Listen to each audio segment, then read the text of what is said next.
Hi everyone, it's Mel here and welcome back to Mel's Blind Life, the YouTube channel all about blindness. Today I have an exciting video for you guys featuring my friend Alayna. Hi. And her guide dog Layla. And we're going to talk about what it was like getting a guide dog in school.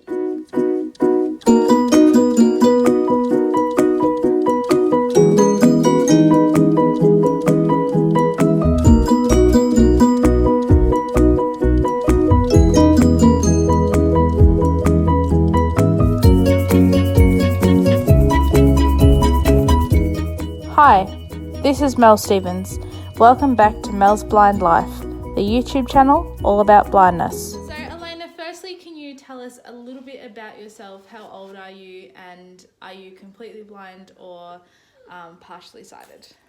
Okie dokie. So I'm 21. I have 10% vision in one eye, no colour, no depth. And I'm looking for a job at the moment. And can you tell us a little bit about Layla? Layla is almost 4-year-old black Labrador. And I've had her now for 2 years. So what made you choose guide dog mobility and how old were you when you made that decision?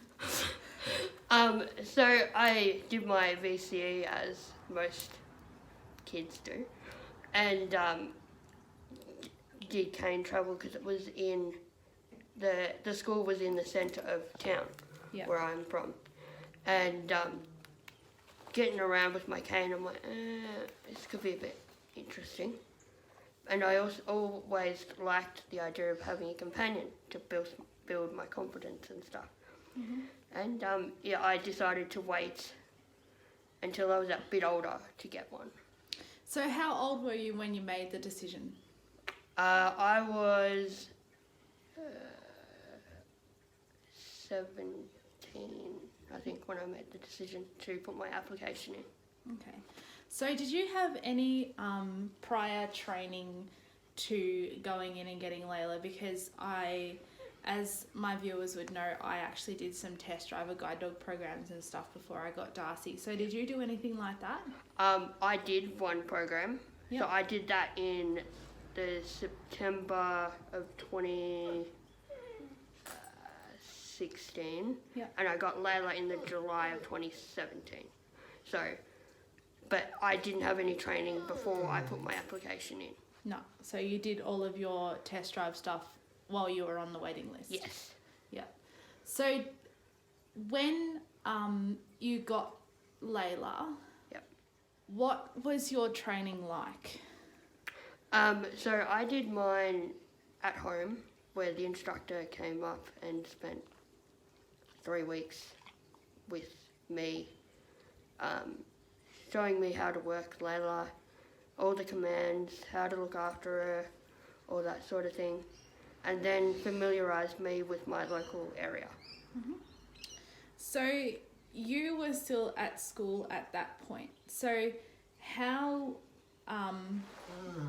did you go getting used to having a dog while you were still studying your Year 12? So I was finishing my Year 12, so I got Layla in the July and I sat my final Year 12 exams in the October. Yeah. So I had to juggle study and training together. And if I wasn't at school studying, I was walking the streets with my dog training. And how was the experience of getting your dog, and what did the school sort of react like to you getting a dog while you were still at school? And were they helpful? Did they help out? Did they make any sort of adaptations to the school, like providing a toilet area or something like that? Yeah. So I was lucky. I had a fellow vision impaired friend that had a guide dog at the school. So they already had things in place, areas in place for toileting and stuff. So I just copied the same process.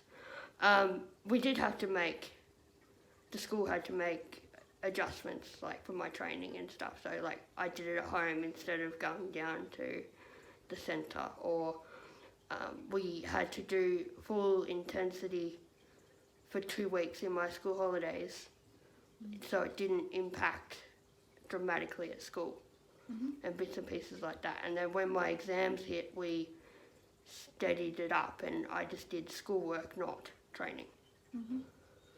And what impact did getting a guide dog make on your life? Did it make it easier to get around school and things like that?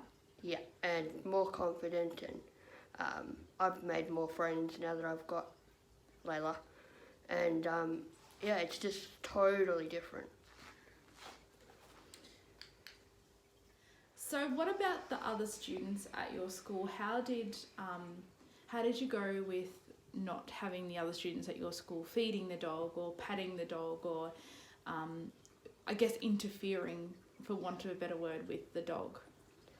So yeah, like I said before, I had a fellow vision impaired friend that had a guide dog, so the students were accommodating and knew the rules and whatnot in that circumstance.